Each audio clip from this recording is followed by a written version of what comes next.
So I'm good. Thank you for accepting our invitation right here in Radio Peking Diaspora. And today we're going to be talking about like Black History Month, and then we'll also be talking about like the show we're having right now at 1200 Gallery right here in Hoboken.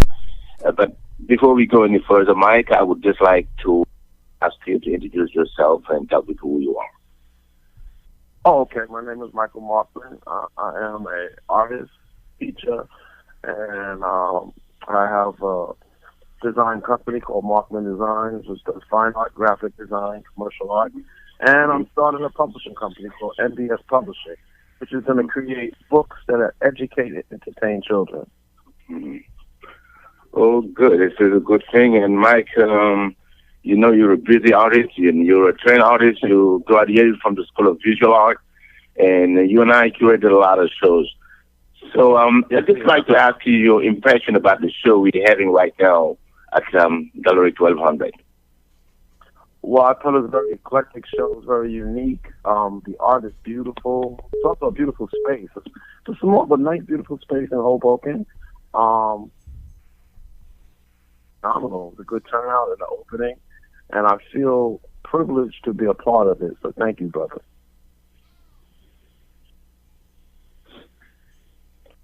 That sounds good. And you have pieces do you have in the show? I currently have 3 pieces in that show. Yeah, and my mind really see that your work is really professional, and you like working like in different kind of themes right now, and you like painting like jazz musicians. Can you tell us a little bit about your connection with jazz? Well, I'm a frustrated musician myself, man. I play the saxophone, but I play that for fun, for my spirit.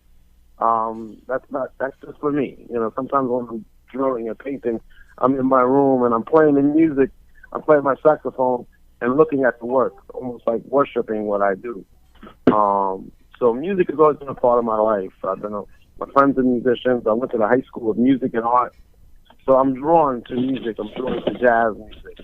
And a lot of the images in that Mike? show. Yes. And you paint also like other like family themes. Yeah. Most of the, it's things that I see from life.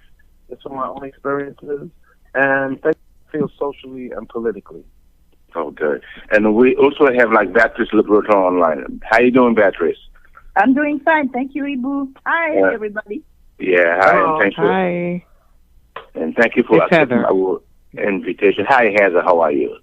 Good. Good afternoon. Good afternoon. So we're here talking about like the show we have at Gallery 1200, and then which is called Weaving Hands, and we also talk about like Black History Month. Can we please talk about like a little bit the history of Black History Month, where it is originated, and why do we every February have this kind of month for Black artists and Black scientists and Black intellectuals? Mike or Heather, can you? I can chime in by saying that you know, growing up, I was one of the people who would ask, well, how can we have to have a Black History Month?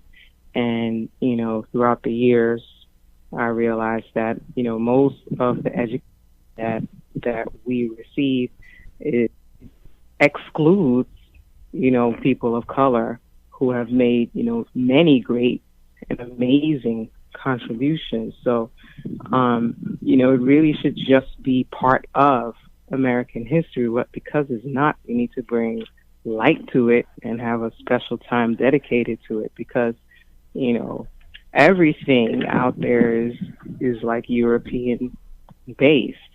So, you know, in order to educate people, and I think also bring a sense of pride in our own contributions, it's really important to highlight and shine a light on these things, not just once a month, but, you know, throughout the year.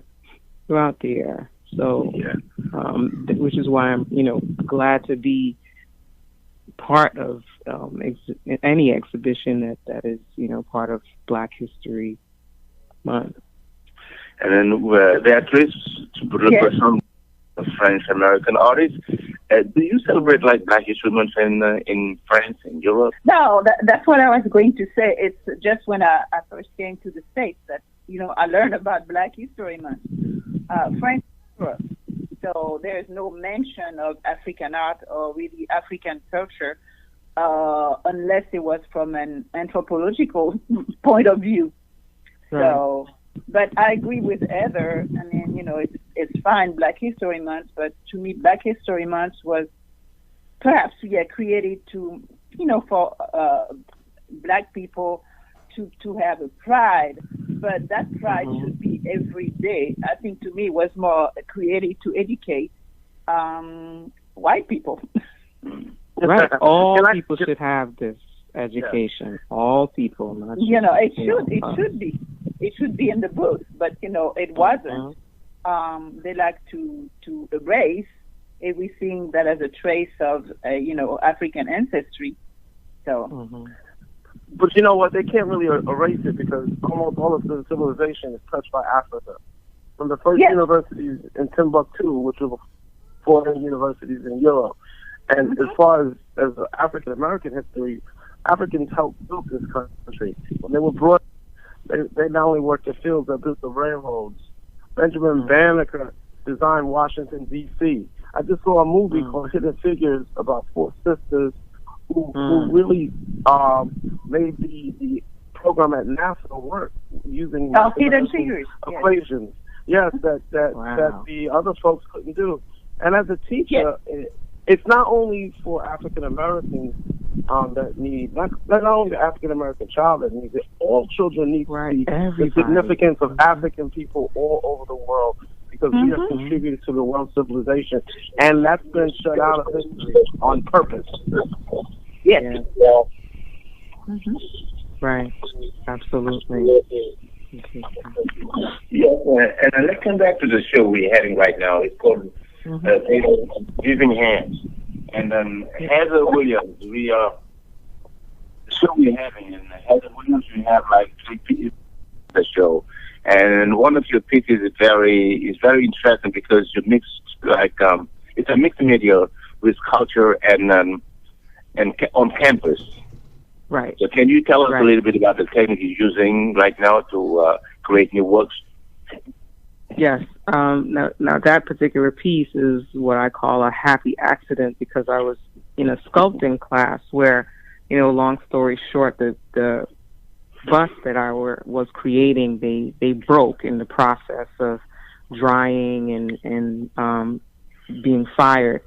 But what I saw was not just broken pieces. I saw something that could be turned into something beautiful. I feel like that's like a metaphor for life, in a way that you can, have something not so good happen, or obstacles in your life, or whatever it is, and build something else out of it. It depends on your attitude.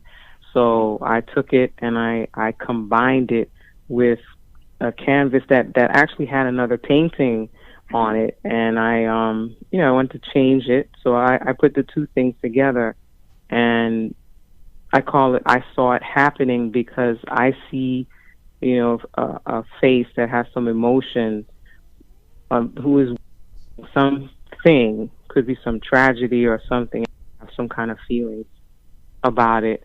And so that's how that piece was created.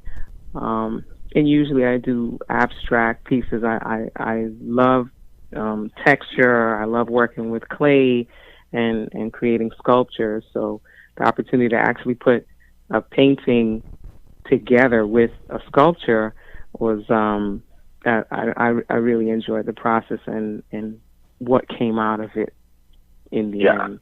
I know you like abstract, you do painting, and you like working on clay, but you hate showing your clay work. You tell a lot of secrets.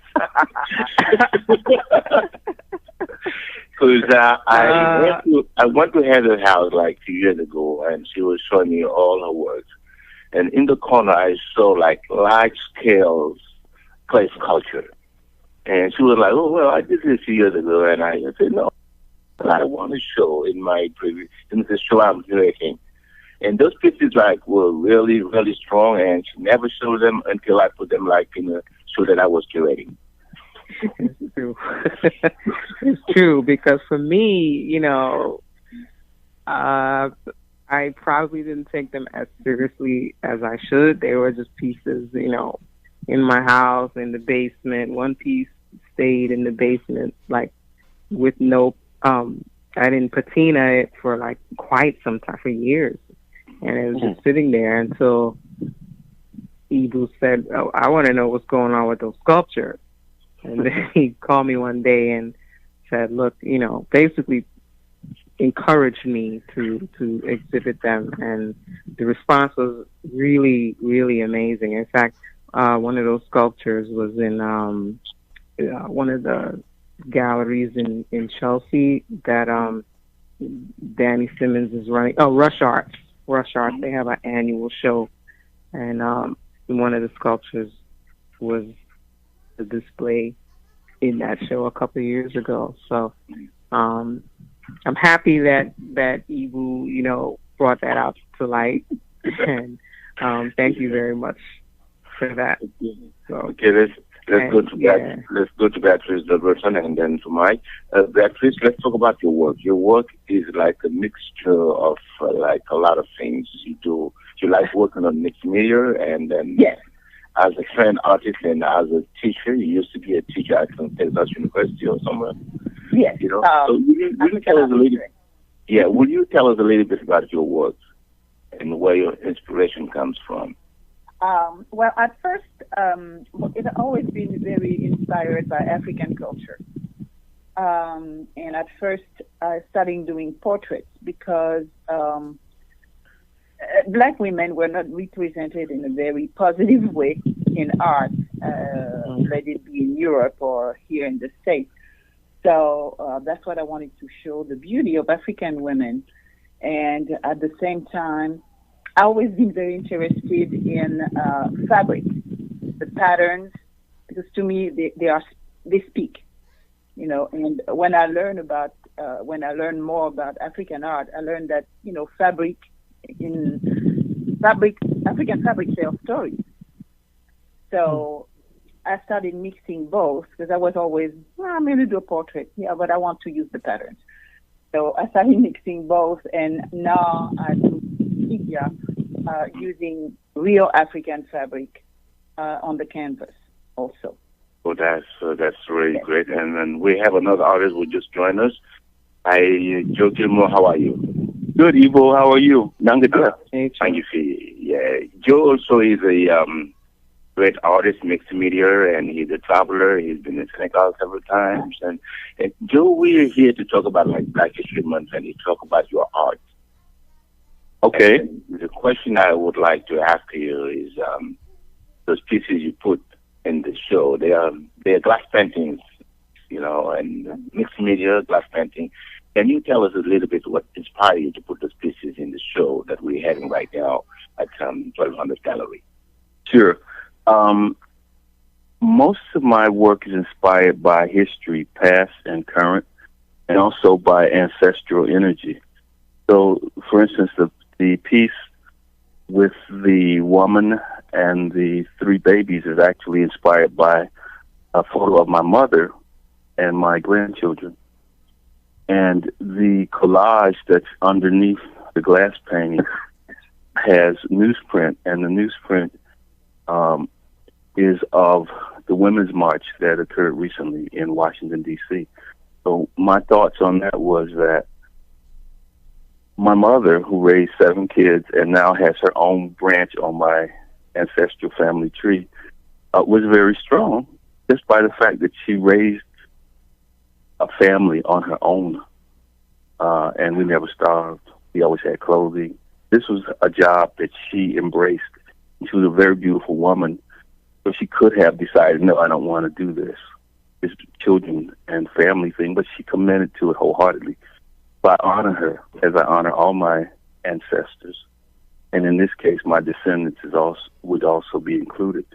The photo of the 2 men and the children are actually is actually taken from a photo, two photos, both of me when I was in my 30s, and the one of the man sitting and he's reaching towards the toy, that actually occurred. It was me and my children, and I had a friend who had a beautiful home on Lake Ontario in upstate New York, and my children and I were blessed to be able to visit on many occasions. One day that my children always spoke of, because that house had a playhouse, the kids called it Ladybug House and so forth. That picture also most likely has, when some people look at it, they think maybe it's two gay people, a gay couple, and that's okay too, because that's a historical, we're in a time where people are embracing as opposed to being negative when it comes, and being tolerant when it comes to people and sexuality and different types of family. And I embrace that, and I'm happy to celebrate that energy as well. Although both of the pictures are me, so in my younger days. Yeah, and those are really strong. And what does it do to you when people celebrate like Black History Month, when February is around and everybody on a show or exhibit a Black artist? What does it do to you? Well, I think that it's a little box that they put us in. I'm kind of thankful for it, but I would like to not be in a box. I think Black history is human history and American history, and I'm happy that we have the month of February. The main thing I think about, Ibou, when I think about Black History Month, and this is God's honest truth, I want to be in Senegal on Gloria Island. Because that is the place where I connect most of my ancestors, and I honor them when I'm there. And that's the time when so many people whose ancestors were brought to this part of the world, in chains, and they experience the ancestors, and very poignant. And when I come home, I go as often as I can, and when I come home, I'm inspired to paint, and it's always ancestor driven, in my opinion. That's great. Oh, Mike, I hear you laughing. What are you laughing about? No, I was just agreeing that it feels like a box. It's like the coldest, shortest month of the year that they give us. And like they want to cram all of the history of African people in 1 month, and you can't do that. Our history is too vast for 1 month. I agree with her. I agree. It's just like so I feel like I'm giving a crumb. Well, I want the whole loaf. Yeah. It's 12 months a year. I'm sorry. That's right. It's true. Yeah. And Mike, you were joking with me last time, and you were saying to me that you half white, you half black, so you want to be like in a white show. Wait a minute. You revealed too many secrets on this. Hey, Ibou, if I may add, my little grandson has blonde curly hair. Ibou only invites me to do Black History shows, all right? Ibou, you're a perpetrator. He calls me up. You want to be the show? I said, Ibou, don't February, please. Don't want it February. But you know what? Nothing but love for you, brother. And thank you for putting the show together and for always bringing artists together and spreading the creative word. You bless us, so thank you. And Ibou, I love you. You know you're my brother. Yeah.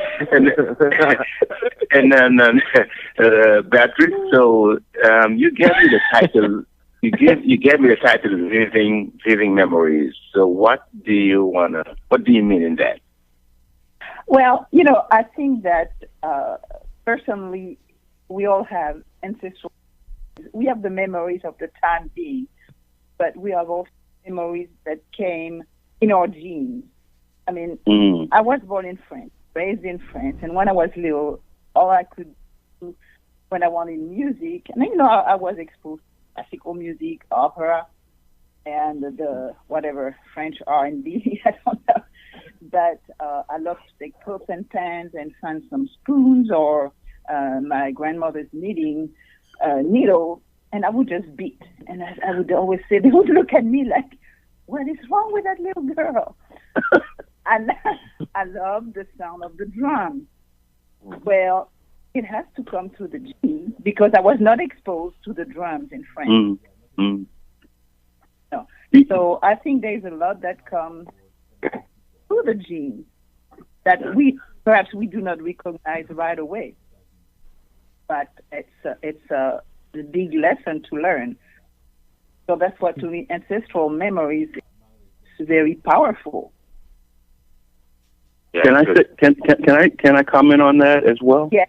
Mm-hmm. Yes. Beatrice, I understand exactly what you mean, because, like I said, my little grandson, the oldest, his father is Scottish, and he has curly blonde hair. But let me tell you, when I came back from Senegal on one of my, when he was very small, maybe 3, I brought him drums, and he was perfectly playing that drum, and his rhythm and his movement, everything was just on point. And I thought to myself, that's the ancestors. That's in that boy. I mean, I didn't know myself. Yeah. Why I wanted to always to bang on pots and pans and go around my grandmother's diner table, moving my hips and all that. They always there's something wrong with her. Well, I didn't know myself what it was. Yeah. I just felt it. That was and then, and we have another artist who just joined us, Gilbert Gales, who is also like a gladiator full of visual art and a great artist. He does collage and very tremendous job. Gilbert, how you doing? I'm fine. How are you? I'm good, man. Thanks for joining us. Thank you. So we have like several artists over here. We have Gilmore, Beatrice Le Breton, Mike Mann, Heather Williams, Gilbert, and I. So we all like in a very strong show, the Black History Month show, and Hoboken, 1200 Washington Street. And Gilbert, will you tell us a little bit about like your work, which is like a collage and very intricate and very interesting? Sure. Well, the stuff that's in the show that we're all sharing is related to personal, political African American history. And what I like to do in the works that are displayed is use newspaper as a starting point. I grew up in New York City, and at a time when there were 5 or 6 different daily newspapers. So, I grew up with pictures and words in my hand almost every day. And I started the piece that's in the show a number of years ago when I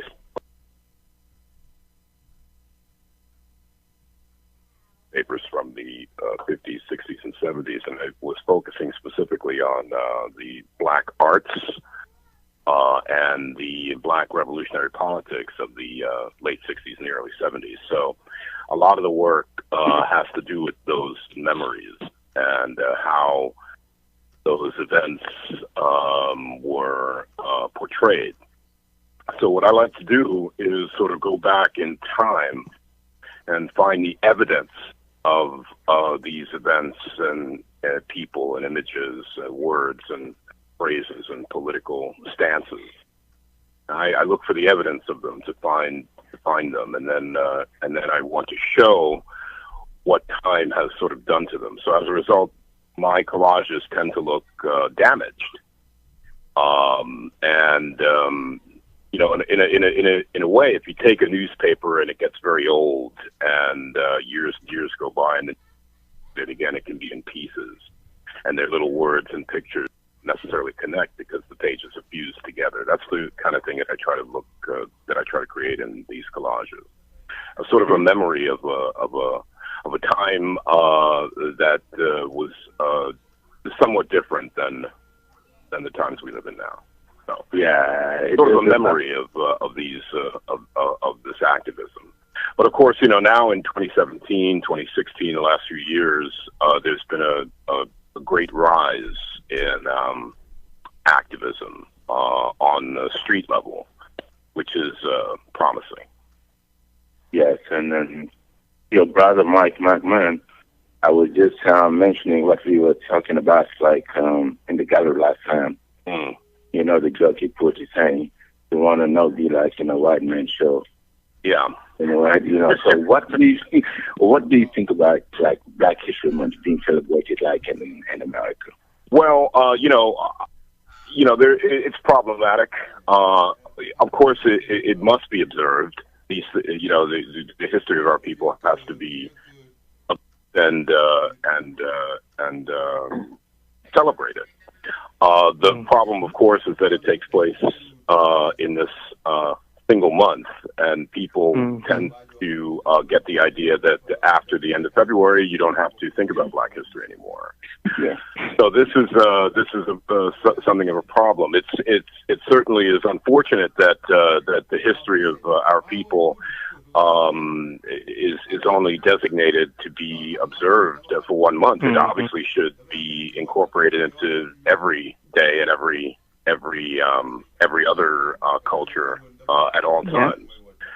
So, we have this Black History Month that understandably and rightfully so celebrates the work specifically of the 4 college students in Greensboro in 1960 who on February 1st began the first sit-in at the first lunch counter in Greensboro, North Carolina. So that's why it's designated for February.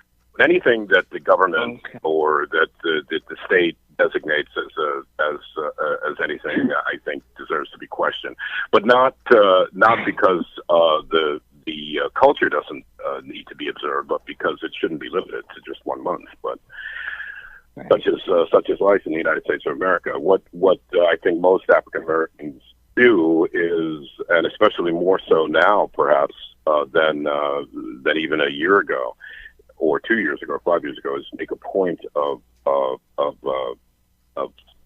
celebrating and displaying their history at all times, not just in the month of February.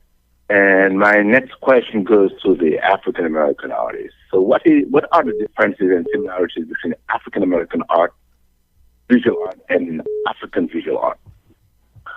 Oh, that's a good question. Yeah, I would say that my brother was talking about how his grandson mixed, but he still had rhythm. I say that the diaspora DNA is very strong, so it's all African. We're different components of Africa, and whether it comes out in a style that relates to America or England or Jamaica, it's African. But we have different experiences because we live in different places. So I would say that it's the DNA of Africa that's in our blood. No matter what we do, it's there. We can't deny it. And our colors and our style and the way we dare to do things. It's there. It's prevalent. Yeah, those things aren't changeable. Yeah, and I think that on a metaphysical level, the ancestors are waiting for us to return to the African continent, whether we go to Senegal or Ghana or wherever our spirit is drawn. There is a celebration once we arrive, and I know that for me, I had to take my son when I went, and I don't know why, but I called him up and I said, we're going on a trip, and he wanted to know where. And when I said Africa, he was very freaked out in a good way. And we found something intangible that was very grounding and that was very fortifying for the rest of our lives. And I don't understand why we don't more people who are from this part of the world whose ancestors were brought here and changed do not go back, because it's such a short trip. People go to Paris, which I have no problem with, Amsterdam or Brazil. You know how close Africa is? Senegal, 7 hours away. Yeah, that's a very good point. There's the African American experience obviously is different from the experience of someone born and raised in the continent. And so here in the United States, it's there seems to be a lot more confusion about that. And you just what you just said there about even traveling to the homeland. It seems far more remote to it seems to me anyway, not me personally, but I don't know offhand too many of my friends here in the United States who have been able to travel to the motherland, the homeland. Yeah, and then there doesn't seem to be the same kind of focus on. But those same people go to Cancun. Yes, absolutely. One of my hot Puerto Vallarta, absolutely. Or you. And brag about it. Oh, I'm going. Well, this kind of goes to the African, Black History Month. I think that that until Black History Month became prevalent, there wasn't the same kind of focus on your source. Yeah. I think a lot of blacks grow up here in the United States without that kind of access to even those ideas. I think it's also a disconnect. We don't have the connects and Marcus Garvey talking about Pan-Africanism anymore. We don't have the brothers and sisters connecting us internationally that are focusing on that. The objective here, it seems to be, here in the United States, we have many black celebrities who are at a remove from all of that kind of consciousness, and that, of course, filters down to the public, and a lot of people just aren't connected. But it's beginning to change. I'm not sure. Yeah, and I have a question for Beatrice. Like, as a French American growing up in France and Europe, how did you get connected with African art? After I went to Paris, and I was in an art school, and that's where I met my daughter's father, who was from Cameroon. We had to do a project in a kind of an architecture class, and he said, "Well, we're going to show the different type of habitation that they have in Cameroon." So that's where I started to learn about it, and then I went to La Sorbonne, and they had a class about African art. And I realized that you can learn so much about the culture, the African art. And I was hooked. Absolutely. Mike and I'm sorry. And most of my friends at that time were from African countries. A very good friend was Senegalese. The cooking, and I don't know, I just connected. So, and it was just a connection that was kind of long overdue. And what is your specialize? What did you specialize in? What did you graduated in African studies, right? When I went to La Sorbonne, I specialized in African art history. But it was just studying traditional African art for the math, but at the same time relating to the culture. They called it ethnography, which is not always a term I like to use. But it was great because I could learn about art, and I could learn about the people, the culture, the why, the when, and that's when the love story began. Still not over. Good. I just wanted to add one thing, if I could. So interesting. The discovery was made in university, yes. and if not for the university, it might not have been.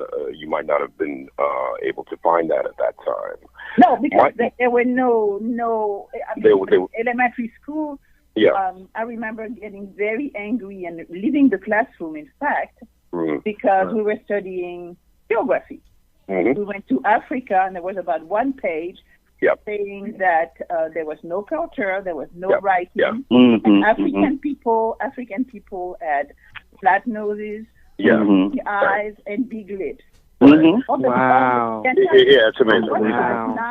I was about nine, and the entire class turned to me Yeah. She just got so angry that I just left the classroom. Yes, right. Wow. You know, Michael Markman and I met as a result of this very thing. As I recall, Mike, correct me if I'm wrong, but I first heard about at SVA when you and a number of other of the members of the Creative Unity group were having a meeting with the school administrators about the lack of African focus in art classes. I think that was one of the first things that the group did, and that's how I heard about it. That's how I met you, because we were similarly minded about that, the European focus on art, and we heard the same things as we just been discussing, that there was no culture there. And it's just primitive art. It's just primitive art. Yeah, primitive was the word. Yeah, or and now a term is outsider art, which also is another amusing term. And I think somewhat prejudicial, to say the least. So this is the kind of thing that's existed. The difficulty in finding roots and having to pay thousands and thousands of dollars to find out about it.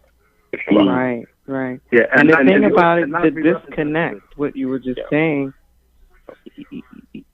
And the other thing is like you guys are complaining about like the fact that you're not connected about like African art and all those things.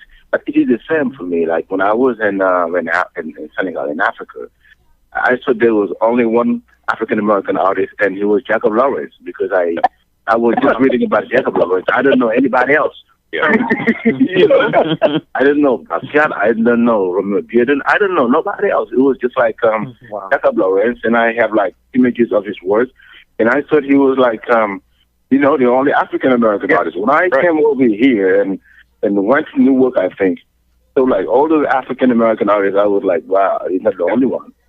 Yeah, there's a disconnection. There's a purposeful disconnection. It's not accessible. You know what? If I may add, I agree, and I would like to just multiply that like 1,000 times when you talk about the disconnect and how purposeful it is.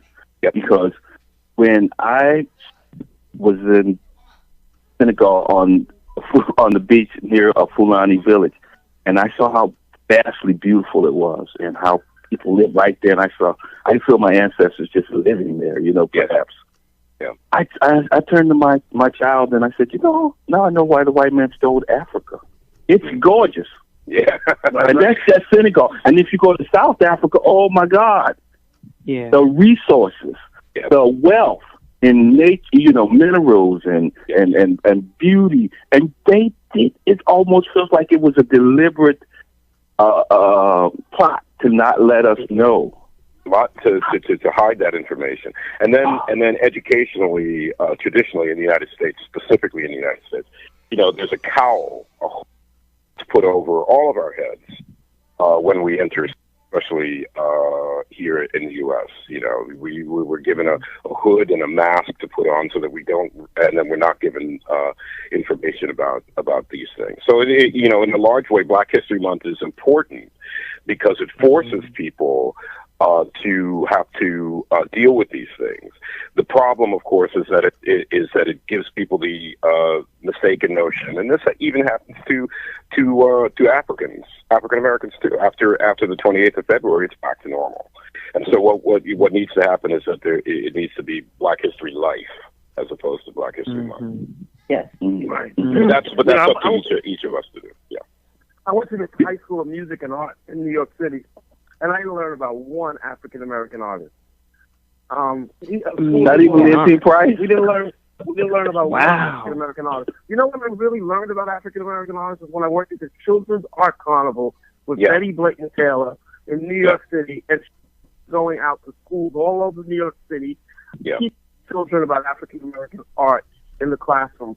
And the look on these kids' face when they saw the work of Jacob Lawrence and Elizabeth Catlett and so many other people, they were amazed. And the teachers were shocked. And I don't know why they were shocked, but they weren't exposed to it either. They don't know either. They don't know either. But I had to learn that working for an art educational institution when I graduated college. I was blessed to give that information to others and have them create. And a lot of that work that I learned affected my work, the way I see things as well. That's powerful. And then another question to Heather. Heather, my question is, what is the role of African American female artists in America today? The role of African American female artists, in America today. Female artists in America today. In the social, political, and racial. That's quite a question. I mean, for me, I feel like art is a way of educating people and bringing people together. You know, just on a personal level. If I, as a person, exhibit my work, it's a way to bring people together to begin talking about the work. And as all the other artists just said, just talking about the political and talking about ancestry and all of these other things, just bringing things to light, which I think is the purpose of art. Anyway, to bring things to light. But I also wanted to touch on what you were saying about this disconnect in terms of traveling to Africa, and that how we are, we'll go to all the islands over here and talk about our trips and stuff, but to travel 7 hours to Senegal, it doesn't necessarily, to my mind, as a person who was, raised in this country, because it's just not something that is, for example, there's lots of marketing to travel to places all over the world, but not so much to Africa. So people don't know. They make it even seem like it's an unsafe place to go to. My perception as a child or, as a young person growing up is that you got to get 20 shots in your stomach before you are able to travel to Africa. That's what I was told. No one has untold me that yet. I'm untelling you that. Direct information. I'm just saying, if that